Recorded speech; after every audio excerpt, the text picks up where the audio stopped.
Welcome to Art Slice, a palatable for some serving of art history. I'm Stephanie Duenas. I am Russell Shoemaker. New listeners, we say palatable for some because some folks are very upset to find that this is not a typical art history podcast. Yes, we're kind of like the alternative to the art history lecture podcast. Ooh, I like that. Yeah. Alt art history. You're welcome. We dig into the artworks and the life of the artist, and we like to dig into some weirder perspectives on the works at the time. But, and this is a big but. Heyo. Russell and I, we like to have a good time, okay? Nos gusta to goof around, okay? We have pontrimons that may startle you, so if you made a fuchi face to any of this, there are so many great art history podcasts out there for you. Yes. We promise we won't be mad if you leave right now. Adios. Okay. Bye. Adios. Stephanie, what are we talking about today? Today, we will be discussing one of our favorite painters, Agnes Pelton. Yep, another theosophist. Yeah. Yes, another theosophist. So I guess the palatable litmus test is coming early because, Stephanie, it's the return of the God bod, baby. Okay. We're back. The crowd is going wild. We were doing fine. Walking along with our picnic basket in hand, looking for a nice place to eat. Oh, what's that? Oh, no. It's an Agnes Pelton painting dangling over a pile of leaves. Yeah, that looks good. I can't. Let's go on over there and take that painting, Stephanie. No, I can't do it's just again. on a pile of leaves. What could go wrong? No. You and your theosophy madness. You made this monster, Stephanie. I did? You made me research Theosophy for Hilma, okay? And then I subscribed to Pablo Sender's YouTube channel. Review time. What have we learned? Tasteful astral chore codes are that's right. good. Okay. God bods. Yes, evolving back into your God bod, but I did kind of already say that. Yeah. Anything else? Astral seeds. Sowing your astral seeds. Arg. Okay. Yes. Okay. Anything else? I don't know. Okay, repurposing Eastern religions, maybe gluing a little oral cowboy hat on top, selling it on Etsy. I don't know. Okay, what about a hodgepodge of science, philosophy, religion, sometimes fascinating, sometimes convoluted, sometimes playing footsie with eugenics? I think, and just Stephanie, a little fuzzy. Your favorite phrase, vibes. No. Yeah. No. Vibes. Okay, great. Did not know that. Thanks Stephanie. for that. Yes. Stephanie. Yes. Stephanie. Yes. I'm trying to count here. Stephanie, you are not one body, Stephanie. You are 7 little Stephanie bodies in one. Isn't one of those a god bod? Look, don't ask me questions, okay? Any question is like 2 weeks of research, okay? Okay. Hang with me. This may get confusing for a second. The energy tethers the physical body to the mind body. Otherwise, there would be no connecting threads between what impacts you physically and what impacts you emotionally, mentally, psychically, etc. And this is as simple as I can describe it. That energy, those vibes running through your body, Stephanie, your bodies, I guess, lots of bodies, is the gravity that makes your blood flow in your veins, okay? It's the spark for the neurons and synapses. It's the seed that travels when your body dies to its next life. It's everything. Those vibes are everything. Okay. So once again, we're walking along. We're trying to find that prime picnic spot. And then, of course, we fall into the theosophical tiger trap, trying to snag that Agnes Pelton painting dangling over a pile of leaves. And if you did that, your body would feel the vibration of physical, emotional, psychic pain from falling into a pit. Oh, no. And as that vibe travels upwards through those 7 bodies, ouchies,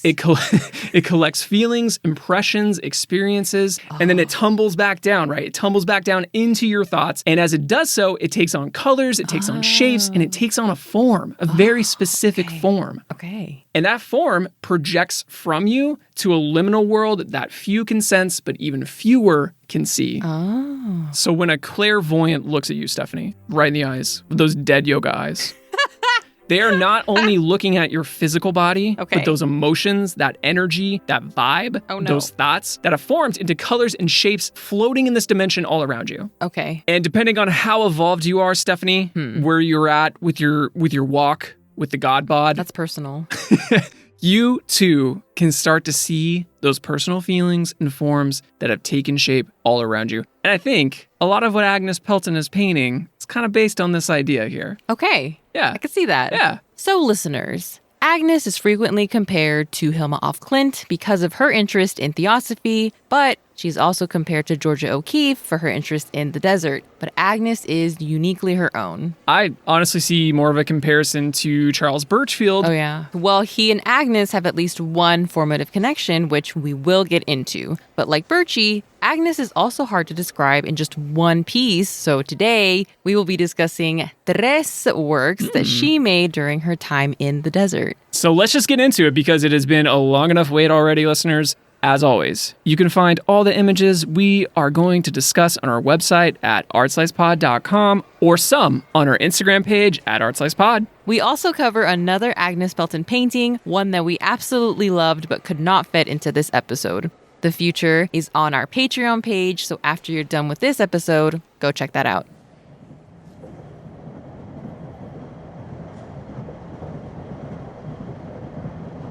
Agnes is silently watching the geography of America changing in the silver-framed train car window, her hands folded in her lap. The rolling tall grass prairies of Kansas quickly turn to dull, flat fields before the altitude climbs and the train tracks slowly turn, changing momentum to build towards the Rio Grande. The trees have grown taller, grittier, more weathered from facing harsher climates. The golden New Mexico mountain landscape shifts. The trees slowly shrink into short desert shrubs, scattering for miles across the dry earth, resembling gentle waves. Soon, the waves crack and pucker under the heat of the sun. Bare cliffs erupt from the soil, only to crumble under wind and heat. At times, Agnes catches these scuffed silver streamliner railcars, trailing behind hers and the dust left behind, both reflecting the sunset afterglow. Eventually, the rhythmic clicking and chugging of the locomotion slows. The local desert trading posts and brown-speckled mountain range of the Inland Empire passing by much slower.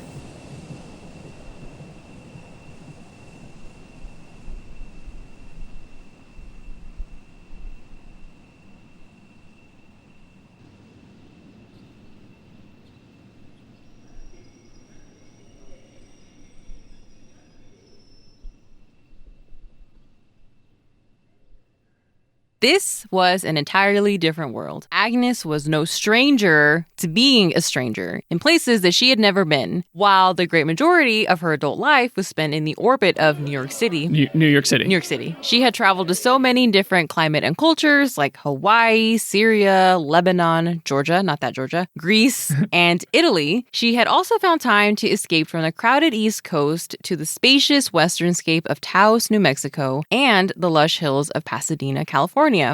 So, listeners, when she did pack her bags to up and move to the California desert in her 50s, it wasn't out of character. Okay, she had been flirting with this idea for decades. Yeah, I mean, this is about as far as you can get from New York City, I think. New York City, as possible. It's like Hattie Corner. What does that mean again? Yeah, it's a diagonal line across the United States of America. Okay. Yeah. I forgot what that meant. I'll take your word for it. Yeah, she was actually pretty respected in the art scene of New York City. New York City. New York City. And actually, right before the shit hit the fan in 1914 with the First World War and a 2.5-year pandemic. Hold our beer. She was actually a featured artist in the 1913 Armory Show, along with the infamous Marcel Duchamp. Markel. Duchamp. That's right. I forgot. Pablo Picasso and Wassily Kandinsky, to name a few. Unlike those three, Agnes's work was not ruffling any feathers. Okay, right. She was showing these kind of whimsical, like princesses in landscape. The one we're looking at here it's a pale female figure hanging out in a jungle with a monkey. Yeah, with a monkey. And the landscape is actually pretty nice. The figure kind of reminded us of Margaret McDonald McIntosh's figures. Right. Nice, beautiful, wispy ladies. That may or may not have tuberculosis.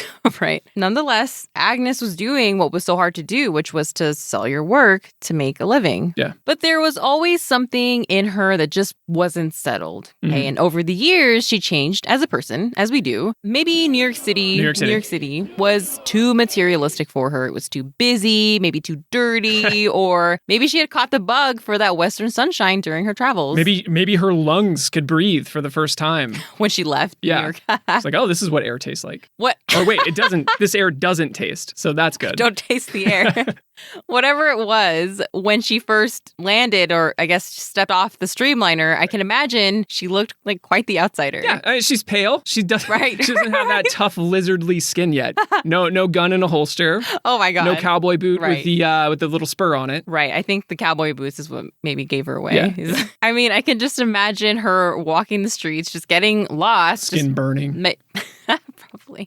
I hope she's wearing a hat. She's kind of mesmerized by how wide the sky is. Well, the desert's a different world, especially at this time. There weren't high-powered air conditioners or misting towers.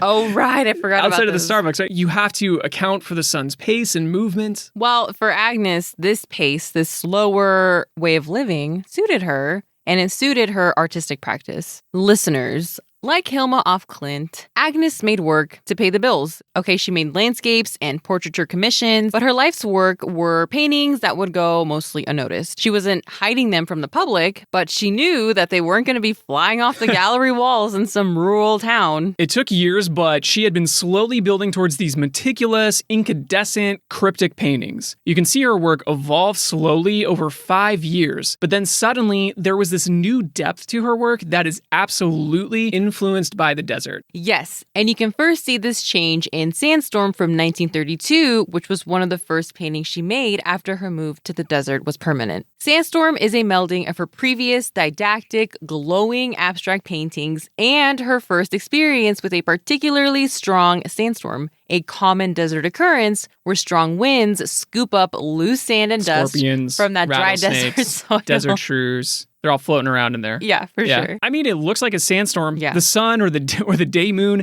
is almost blacked out. The bursts of light that she had been painting now look like they're dispersed through like a dirty windshield. So it's partially monochromatic, staying within those earthy greens and ochres, which makes you feel like you're enveloped in the environment as well. And she flips between flat and dense, realistic shapes, which adds to that eeriness. And it keeps you off kilter. Right. And your eyes kind of weave in and out. Mm-hmm. Like those clouds, they feel saturated with dust. But then this flat, curly loop breaks up the realism into a doodle. It's a soft, curly squiggle. It's a gel pen gesture. Yes, a gel pen gesture. I thought you'd like that. I'd love it. Yes. Like in the margins of your homework. Yes, or your work documents. Sorry. It reminds me of a stage curtain being lifted, and in the center is this radiant, glowing blue flower, which you called a day moon. Yep. I love that. It looks like a stencil echoed by a larger stencil, but it is not a stencil, listeners. Carefully rendered. Very carefully rendered. And the glow of that day moon, it's so bright, like your eyes instinctually squint. And that's because she's using layers and layers of glazes to get that effect. So it's actually mimicking real light. And she does such a great job with them. We recently just saw an Agnes Pelton in person for the first time. Serendipitously. Blew my mind. This to me feels like you've paused a video and by total accident have found this perfect little moment, because it seems like everything is about to change its shape and that window of light is going to be closed very soon. Agnes is expressing something much deeper here. The hidden feather and the faded rainbow, they're almost easy to miss because of all of the sandstorm commotion. She literally meditated 4 weeks to come up with these images. Okay. So that gel pen gesture there, that was a result of hours and hours of meditation. Everything is loaded with meaning. Also, a rainbow is something that might be unexpected in a typical abstract painting, but Agnes wasn't, confining herself to just representation or abstraction. Right, at a time when it was really popular to be one or the other. Yeah, I mean, even when things do get abstract, they never lose their gravity like a Kandinsky or a Hilma off Klint. Yeah. They begin and end in our observable world. She's down to earth, literally. Yeah, and that makes it very authentic. Like, she's just being Agnes. She's not trying to be someone else. She's not trying to fit into the art world. Right, and that's why we love her.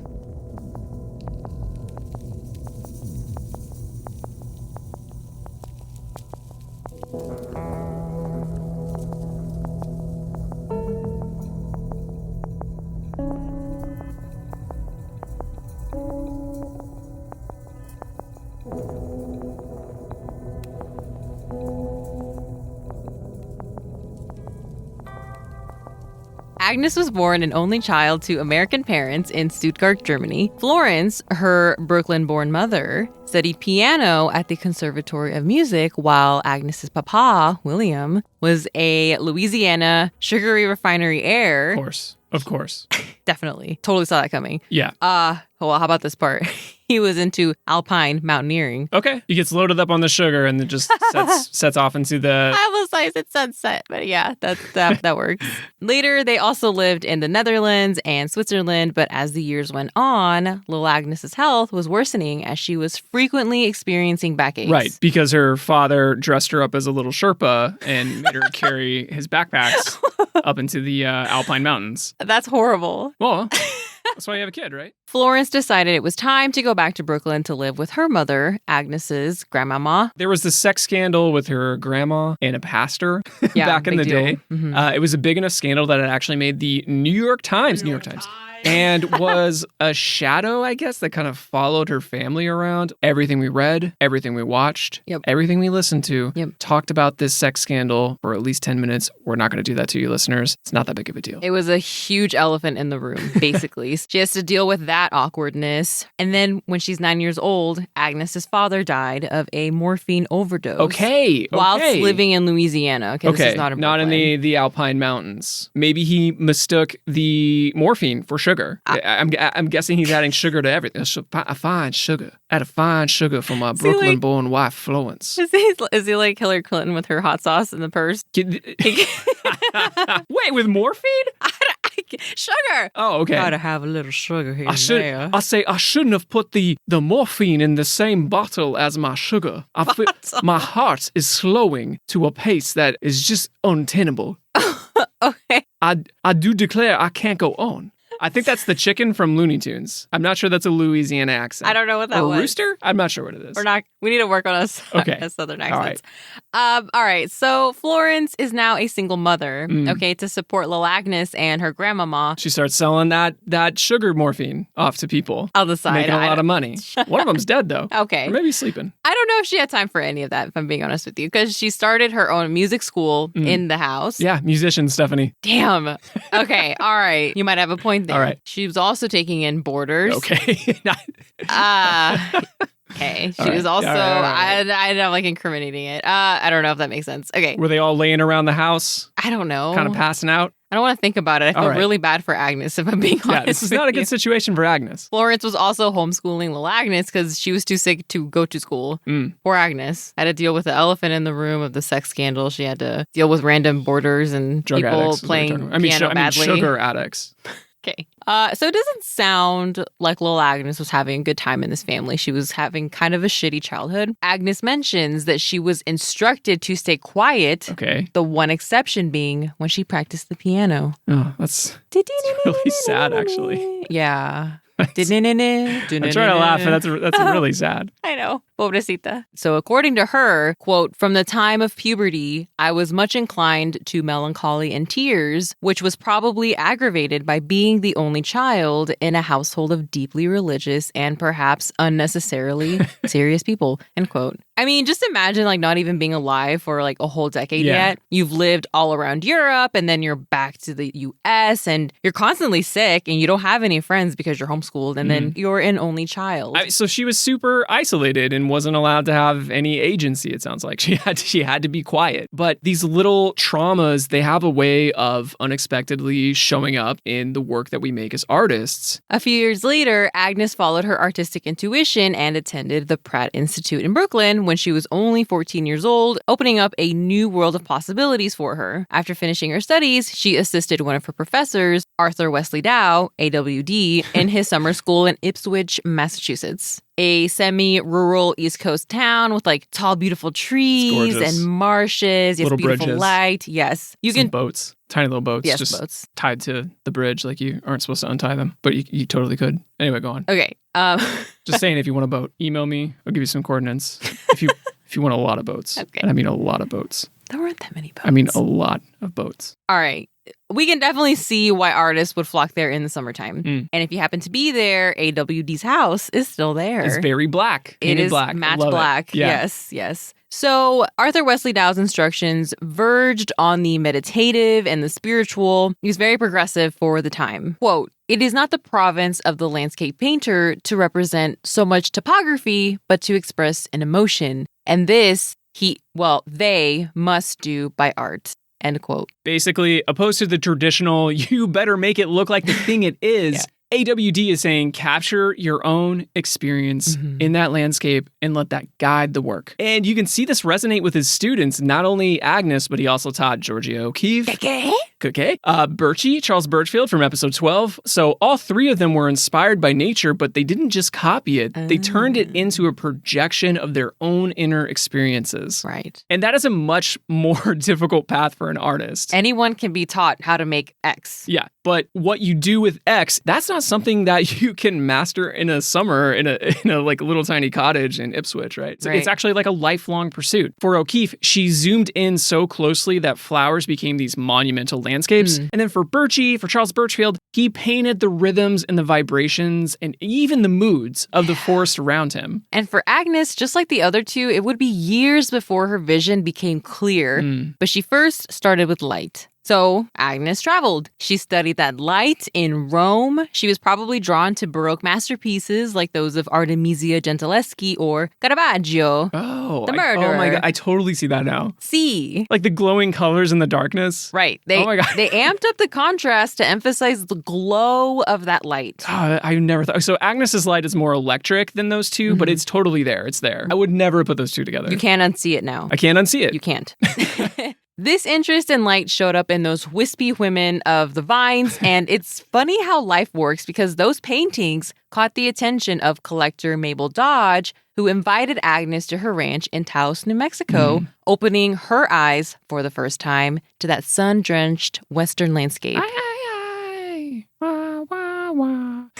Sorry. I mean, okay, so there weren't buildings and canals to buffer the light. Maybe there were some trees and some mesas. The landscape wasn't just about the physical light. Agnes had also begun to look inward. All of the family drama, the health issues, the body aches and anxieties. She could have been so easily crushed by all of this. Instead of religion, being that she was raised by very religious people, making her very sad. Prone to melancholy, I believe. Yes. And seriousness. Yes, exactly. She sought out that wave of new spiritualism that was so inspirational to artists like Hilma af Klint or Wassily Kandinsky. Inevitably, Agnes was sucked into Theosophy's orbit. Why are you fist pumping? Yes, because Theosophy's back, baby. By this time, Annie Besant had long taken the torch. Blavatsky had passed away or become that seed that was a kernel in another spiritual dimension. I don't know. Okay. Unlike Blavatsky, though, listeners, Besant, honestly, was a fucking badass. Yeah. Not going to cover it here today, but go ahead and check out her work in women's suffrage and decolonizing India. The big country. The big country. And she also helped change the course of modern art because Besant, with the help of C.W. Leadbeater, who kind of looks like the quiet kid at art school who made all his own clothes and just didn't shower that often, they both took Theosophy down an even stranger road. So Thought Forms, published in 1901, was not the strangest, but it's definitely up there.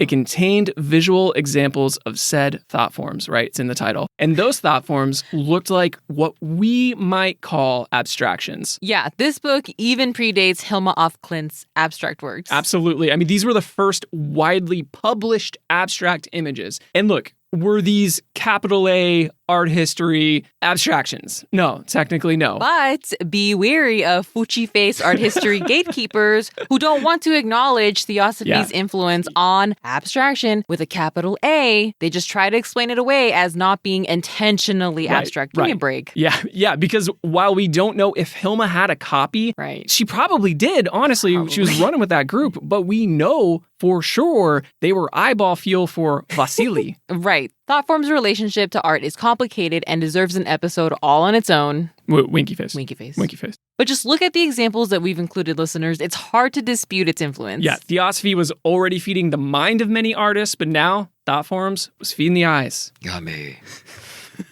What?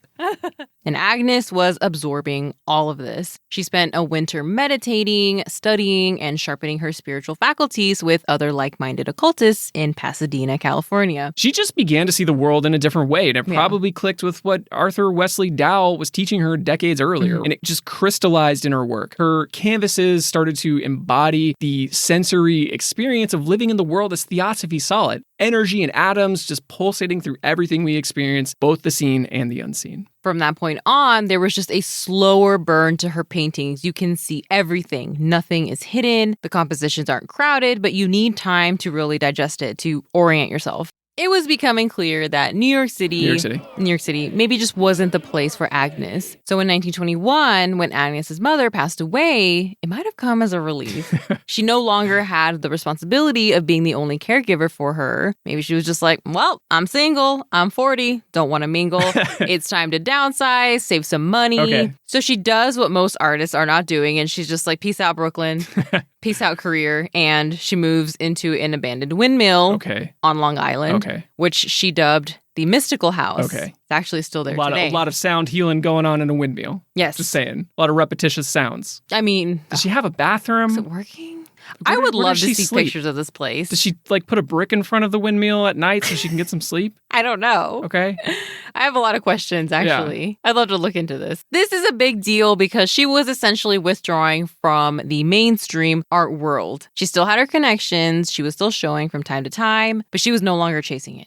And according to art historians, when you leave the mainstream art world, you're just in obscurity. Goodbye. Yeah. Bye-bye. Good night. Nice to know ya. So this is when she officially steps into obscurity. That's all I'm saying. Yeah. Like she's in the windmill. Yeah, that's obscure. She's so cool. That's pretty cool. That's pretty cool. Well, anyway, living in the windmill, finally some quiet space. Okay, well, no. She's taking breaks to travel the world. It takes her 5 years, but she finally explores abstract depictions of her inner spiritual landscape, at 45, mind you, and the spiritual landscapes start to beam with light. However, the windmill was sold when Agnes was nearly 50 years old and had no threads tethering her to the East Coast. So she thought of all the snapshots in her life, snapshots that fueled her layers and layers of thin, illuminative colors she would slowly apply to the canvas. The bright light tones reflecting off of the flora of the Hawaiian Islands, the sun rendering the landscape in complete clarity in the New Mexico desert, floating dust particles reflecting the Pasadena sky, and she thought, why not find a compromise between these? So she got on that streamliner to Los Angeles, and then caught another train to Palm Springs, California,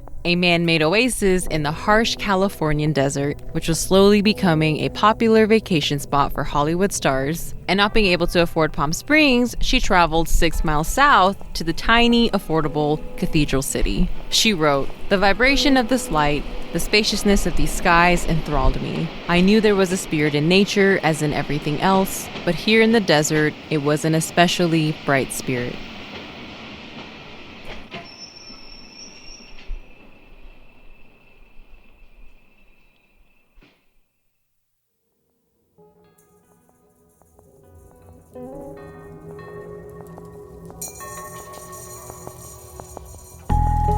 It seemed like Agnes was always destined to wind up in the desert, removing herself from the distractions of modern life. Windmills, junk mail, Dunkin' Donuts. Yeah. Yes. The person in the Statue of Liberty outfit waving their things at you. The signs. Yeah, signs. Thank you. Breakdancing. Things is maybe a little too... Things. Yeah, that could be a lot of different vague. things. Yeah. Too vague. A little too vague. Well, leaving all that was very healing for her. She needed that space and that harmony with the land to both guide her studio practice and her spiritual evolution. And to evade taxes. She was a real libertarian. Maybe. I'm kidding. No. I hope not. Go on. The desert is the opposite of a bustling city. It's kind of viewed as a wasteland, but that's because it's on another plane. You need to adjust to it, right? Like you said, Russell, there were no high-powered air conditioners or misting towers or Starbucks. That sounds amazing. That sounds kind of magical back then. But yeah, I mean, the desert is magical, right? Like Yes. if you think about it, like the mountains, the stars, I mean, you can see all the stars. All the stars. All the stars. I'm sure there are probably more stars that you can't see, but it feels like you can see them all. Right. Everything is a result of millions of years in the making. It's just magical. That's pretty magical, yes. So within her first week there, Agnes wrote to a friend that she couldn't bear to go inside because the infinite night skies were just so beautiful. Right. She was enraptured right away. Agnes felt that magic, but more importantly, she felt like she belonged there. Quote, "This region has taken me in, accepted me." end quote. So while the desert seemed to accept Agnes, Cathedral City could have gone either way. There were only about like 100 or so people at the time, still very underdeveloped. And not really a cathedral anywhere either. I mean, it doesn't sound like they had a big cathedral. Also, 100 people's not really a city. Right. So it was aspirational, okay? Like the name was a shout out to the canyon that it resembled, right? A cathedral canyon. Oh, it was a cathedral. Okay. Yeah, you know, the nature that encompassed Cathedral City, right? In the greater Coachella Valley. Apparently, back in the day, teachers would have to kick out rattlesnakes from the classroom. Well, Stephanie, were those rattlesnakes coming in to learn, though? Okay. Were they rattling? Are these studious, quiet rattlesnakes? Are they not rattling snakes? Are they quiet snakes? You know what? I don't know. Because a quiet snake is a snake that wants to learn. A quiet snake is a quiet snake that wants to learn. A rattlesnake? Uh-huh. That's a snake that's on the defense. Okay. Maybe you gave it a D. You know, like that. Maybe they didn't give it a chance to get a D. So I don't know. Don't kick out rattlesnakes before you know what's going on. I wasn't there. I'm just telling you what happened. Yeah. You know, well, what they say happened. Who knows? Who knows? Agnes, being this kind of weirdo outsider East Coast artist, you would think she wouldn't have fit in with this tight-knit community, but it turned out that this city appealed to a lot of people in Agnes's position. So the locals were more welcoming, and honestly, they kind of relied on one another. They kind of had to, sounds like. A little bit. Yeah. Especially Agnes, okay, because she never learned how to drive. And I don't know if it's because she was rightfully terrified of driving in New York City. New York City, damn it. And or she relied on public transportation. But her neighbor, Willard Hillary, who sold her the land that she would later build her house on, would often give her rides. Okay, so Agnes would become close to him and his family over the years, but not close like she's going to just show up and start like eating out of their fridge like a hungry bear or anything like that. Like Kramer from, Cosmo Kramer. Or Joey Tribbiani from Friends. I don't know. Joey? I don't watch that. Marguerite, Willard's wife, would host get-togethers at Agnes's house, and Agnes would actually always ask her, Marguerite, could you please bring your beautiful silver tea set to my house? Yeah. To the party that you're hosting. Because she could communicate with it, Agnes. What? Yeah. The tea set. Yeah. What would she say to the tea set? I don't know. Maybe it has like a soul in it. Or maybe Agnes just didn't look in the mirror that often and kept seeing herself. Like, I want to see that woman in the tea set again. Who's that nice lady in the tea set? Who's that nice lady in the tea set? Bring her on over, Marguerite. Okay, sure. I mean, so it wasn't a one-way street, though. Like, Agnes would paint portraits of the family to show her thankfulness for their friendship. So, she was given back too. Wasn't no silver tea set, but it'll do, right? It'll do. Now, the community of Cathedral City. Oh my God, what was that?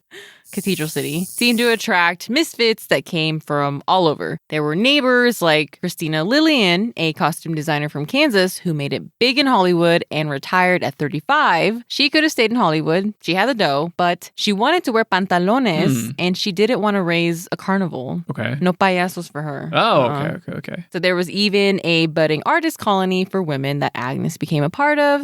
There were also likely queer couples that the town folk seemed to respect. Okay, that's awesome. From 1930s, nice. Yeah, right? Yeah. And there is speculation that Agnes may have been queer, but there is no evidence of that in her writing. Right. This place was just an oasis for these kinds of outsiders. Or maybe they were just willing to take anyone in to call it a city. Yeah, they wanted that city status. Agnes herself helped build a community of Cathedral City as well. Cathedral City. By selling her landscapes to fund the art center and gallery, but she also sold to locals and tourists to pay her bills. I mean, this was definitely a job to her. She was not fond of painting hundreds and hundreds of landscapes to make ends meet. But this allowed her to develop the paintings that we know her for today. Her meditation room is where her abstractions would come to her through highly detailed drawings and notes before she started the process of painting and building up those painstaking layers and layers of glazes. But going from landscapes to making work that she loved was, quote, like painting with a moth's wing and with music instead of paint, end quote. I love that. That's great. I know, it's gorgeous. And while it seems like she ditched the capital A art world entirely, she was developing a following, like, for example, the painters from the Transcendental Painting Group from New Mexico. which was made up of about 10 artists, and they totally deserve an episode all on their own. Winky face. Winky face. Maybe in the distance. A winky face in the distant Far future. away winky face. Yeah. Winky face that's you kind of can't see because it's out there. But you believe it's out there. You know it's winking at you. Yeah. You at least think it's winking at you. Is it a cosmic wink? Maybe. Okay, don't use that. Their mission was all about exploring spirituality through abstract painting. And they were so inspired by Agnes that they actually convinced her, because she was pretty shy, to become their honorary president. It's so weird to think that there's like a president of a painting group. Yeah, right? You can see their work change. And I mean, really change after she first starts to exhibit her work with theirs. Like they start to kind of look like little mini Agneses. Yeah, I love it. It's cute. But they weren't just fans, Russell listeners. They became friends, and they would eventually make the trek to visit Agnes in Cathedral City, all the way from Santa Fe, New Mexico. That's a long ride. Car or streamliner. Right. Or hot air balloon. Yeah. Or I guess carriage is a horse. Okay, sorry. Wow.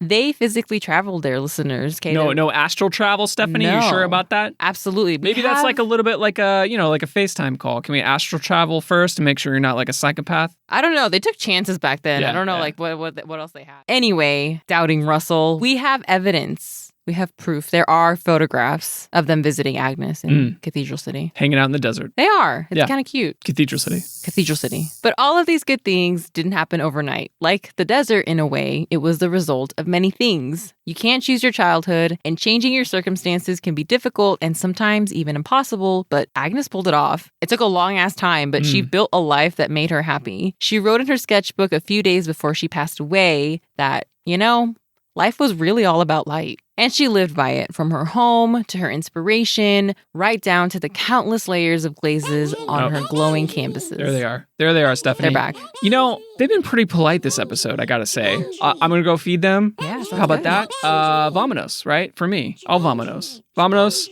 our slice pantry. That's your catchphrase. Bye. For a good example of how glazes function, think back to throwing on some sunglasses. The UV blocking film on the glass's surface changes the color of the world right in front of you. Sometimes in the right light with the right shade of film, sunglasses will make everything look better. Now imagine taking that effect and applying it specifically to only segments of a painting you're working on, with specific tones and hues in mind. Does that orange you painted look like a knobby, deflated, sun-bleached beach ball? I guess you could try a glaze. Glazing has been used for centuries to give a painting a vibrant, rich depth when it can't be achieved by your typical paint mixtures. In a sense, it's just an optical illusion because the light passes through to the painting and it reflects back to your eyes, but only in the portions that utilize that glaze. To glaze, you first have to thin your paint with a medium. You want it to be thin and runny, but maybe not so runny that you lose the pigment entirely and it just slides off the surface. If you want to glaze in the traditional way, you can't choose just any old color. The pigments that are used for glazing have to skew a little bit more transparent. Otherwise, you'll end up with a layer the consistency of chalk, which, depending on what you're going for, can actually look pretty good too. Glazing is incredibly tricky. It involves a lot of trial and error. And even with quick drying mediums, a lot of time. The most common way to glaze is with oil paint, but you can definitely do it with watercolors, you can do it with acrylics, and even tempera in some cases. To get experimenting, make sure the initial layer of paint is completely dry before glazing. Consider the type of brush that you're using. Do you want it to have a texture or do you want it to be super smooth? And keep swatches of layered colors to see how dramatically colors can change with every layer added. Stephanie, it's really nice out there. Were they wearing bibs? Astral bibs, sure, with little like paintbrushes on them and stuff. But anyway, our little Panchramon tummies have been satiated once again. Let's get back to Agnes. So like we were saying, Agnes lived by light. In the early morning hours of the day, she observed the atmospheric haze blanketing the mountains, the sunrise light turning electric white as it catches and refracts in the dusty air. Agnes waited outside with her canvas, easel, and paints for neighbor Willard, who would soon come by to pick her up and drop her off on Date Palm Road, only to come back hours later for her as it neared sundown. Collecting her experiences from the day as the car bumped along the road, from the passenger seat window, Agnes watched the crystal clear night slowly appear. At home, before heading to her studio, she briefly stepped outside to catch a glimpse of the stunning night sky. It was almost as if she could see every star.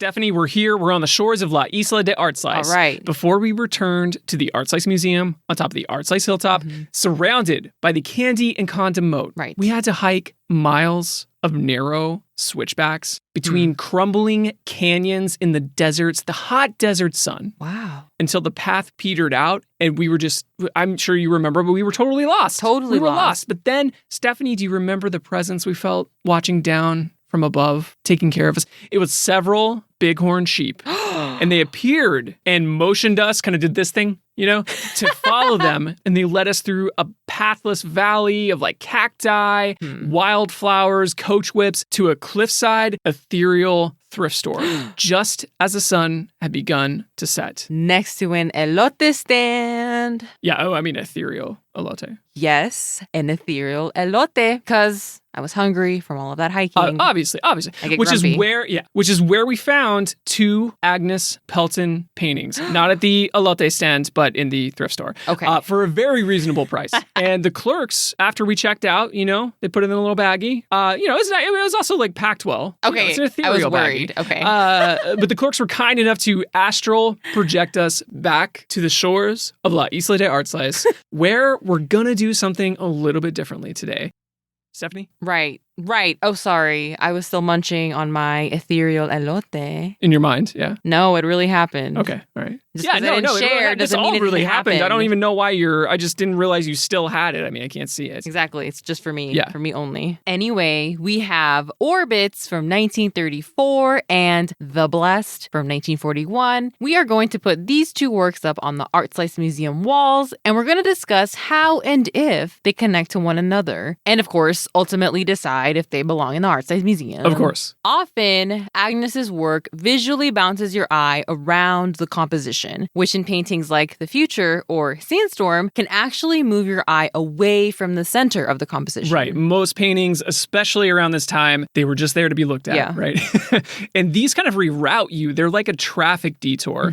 But once you're in that detour, you're paying attention to it. It almost like forces you to look at it a little bit more, to really pay attention to it. Well, I don't want to miss my exit and get lost. Well, yeah. So in works like Orbits and The Blessed, Agnes is using less visual guiding. Okay. So we would call that visual guiding like in Sandstorm. Here, you're wandering around on your own, but it's just as attention grabbing. In Orbits, it's a black cumulonimbus cloud shape, which seems to have ascended from this glowing flower containing a solar system within it. The Blessed is a similar composition, but instead of a deep, dark cloud ascending from above, it's a volcano of glowing, translucent, electric white light erupting upwards. It's softer. She's really using those glazes. Right. Orbits is mostly clean, crisp shapes and edges. They both have very similar anchor points representing the earth that we're standing on, though. Right. Orbits has a lazy mountain silhouette. It kind of looks like the mountain is like stretching out, doing some yoga poses, right? Maybe some Agni yoga, who knows? Ew. And Blessed has this shape I'm like in love with. Stephanie, Okay. do you see it down there at the bottom? Like you want to get in on a tri marriage with this thing? Just me, you, and the shape, the wavering black landscape silhouette. I don't think so. Pass. Both are intimidating and welcoming. It's Agnes's experience of the sublime. The sublime being something that is like overwhelmingly beyond us, overwhelmingly powerful, beautiful, but it's also kind of terrifying. What I love so much about Agnes's work from this time period is that there's always a sense that something is beyond the frame. Okay. That there is yeah. more to the story that we can't see. Sometimes it's when she paints these little vignettes or when forms rush in from the sides of the composition. Gotcha. But in both of these, the action is above, either traveling upwards or transcending downwards. Okay. It reminds me a lot of one of Hilma af Klint's triptych altarpieces. Yeah, I would guess that both Agnes and Hilma are interpreting that spirit and matter relationship in Theosophy, right? Yeah. But it's not like required reading. Like I think the feeling translates without it. But, speak of the devil, in Orbits, my favorite moments are when that glowing scalloped looking flower Ritz cracker. You think it's a Ritz cracker? Looks like a I could Ritz see that, cracker. yeah. A glowing Ritz cracker. Anyway, weaves and then tucks into one of those star orbit pathways. Good. It's so good. Which the pathways are depicted in dashed lines. All but one of the paths intersect with one another. I mean, the detail every single one of those dashes has gradations of color. Yeah, exactly. It's so similar to the weaving and the topographical layering in, I think it's number 6 of the adulthood series in the 10 largest, right? I mean, astral travel. See, I've converted you. Damn it. I think I'm being slowly converted too. I got to get off Pablo Sender's YouTube channel. No. Okay, so these two did not know each other. There is no way they ever would have. There is no way Agnes ever saw Hilma's work. Except unless astral travel. Asterisks.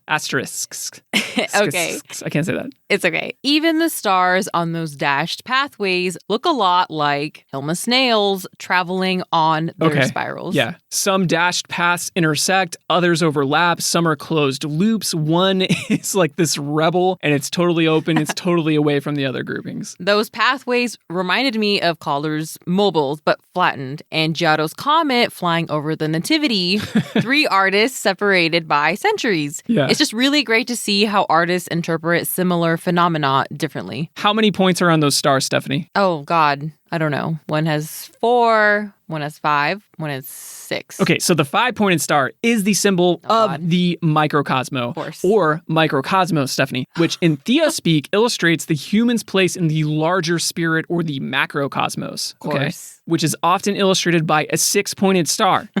I have no idea about the 4-pointed star. It's okay. Let it be a mystery. Well, if orbits is a deep, infinite night sky, the blessed could be the morning after. And what is striking is how quiet this painting seems to me for being like an ethereal explosion. Well, it's Fantasia-esque, and I'm not the only one who has compared Agnes's work to Disney animations from this era. Right. They do look a little cinema-esque. Yeah, they do look very cinematic. And they were both basically made around the same time. Everything has like a soft edge, except for that shape that I love so much at the bottom. But this is a glaze-loaded painting. I mean, it's like maximum glaze. There are these glowing figure-like shapes in the center of the eruption, surrounded by all these sparks. Yes, and there's a word in Spanish that doesn't quite translate, in my opinion, encandilar. Okay. The translation is to dazzle. I don't know. Maybe it's because it rhymes with razzle. I don't think it has quite the same effect. To me, it's when you stare at something bright for too long, and when you look away, these fuzzy splotches of the brightness are left in your vision. Like the thing you couldn't keep your eyes off of was so visually powerful that it had such an effect on you to leave you in such a state of splendor. Okay. So forgive me, listeners, if you disagree and think that dazzle totally encompasses that feeling. I'm just saying. Yeah, I don't know. What is it called again? Encandilar. Yeah, that's better. Like English needs to step up its game. This also reminds me of the Virgin of Guadalupe. The sparks look like the sun rays surrounding her. Okay. The figure's shapes also seem to have a slightly tilted head. Okay, like gently tilted. yeah. The image of the Virgin of Guadalupe has been reproduced countless times, but in the original depiction, she was depicted atop a black crescent moon, which was the symbol of the Aztec moon god of darkness. And the Virgin Mary has taken over that with God's power. And the RC squared has colonized your power. Yeah. But yeah, I mean, you know, the wavering black shape at the bottom there that I love so much, that's a really good comparison. I would have never thought of that. I would have never thought of Caravaggio. You're welcome. She's striking a pose, listeners.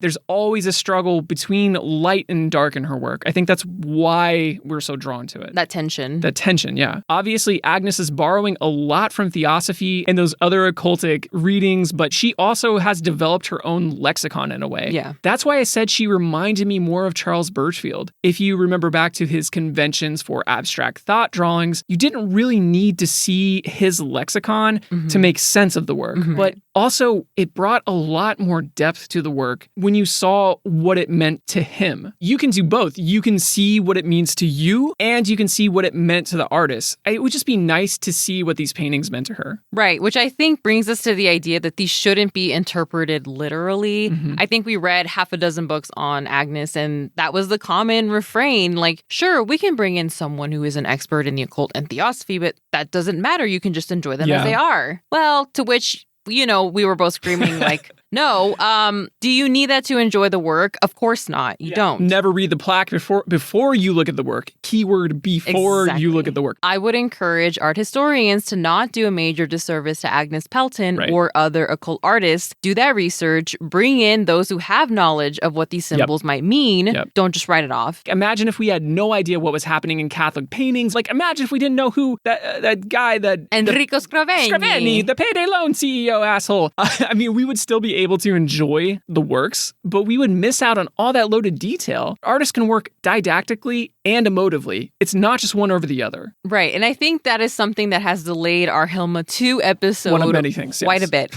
Her work is very loaded with meaning, and there's very little comprehensive research on it. It would be easy for us to just release the episode and say, hey, look at these amazing paintings. We love them. Aren't they great? But we can't just write it off as mysterious. I mean, how many times have we heard art historians say just that? It doesn't lend anything to the work. You can just enjoy these as abstractions. Literally writing it off. And I mean, I think we're about to fall into the tiger trap of, are these abstractions at all?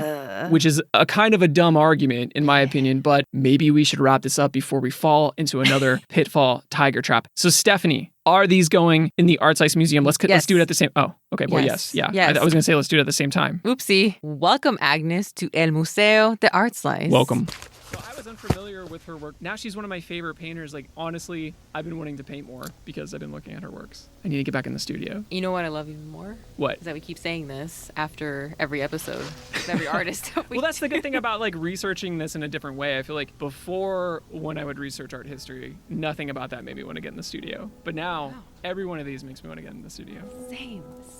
And I like that we keep covering artists like this. Yeah. It gives me hope because definitely this...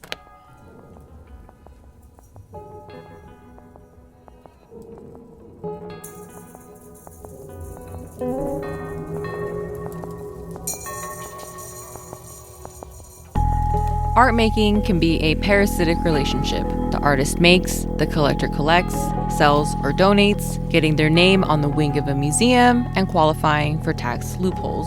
Add to that the biases and societal structures that confine so many people, not just artists, and the result is almost always that the artist benefits the least from their own work.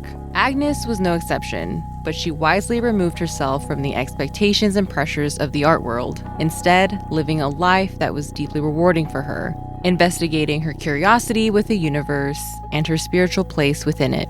She didn't live and die in obscurity when she left for the desert. Her career was on her terms. She cultivated relationships with the desert, with her work, with herself, and with her community. In the few pictures there are of her later in life, she's with people, and she's smiling, her paintings adorning the walls of their homes. Agnes was anything but obscure. She made a lasting impression on people, and she became a fixture of Cathedral City. When she passed away, one painting was selected to display at the funeral. What was chosen, and I think aptly, was the glowing ascension of the blessed.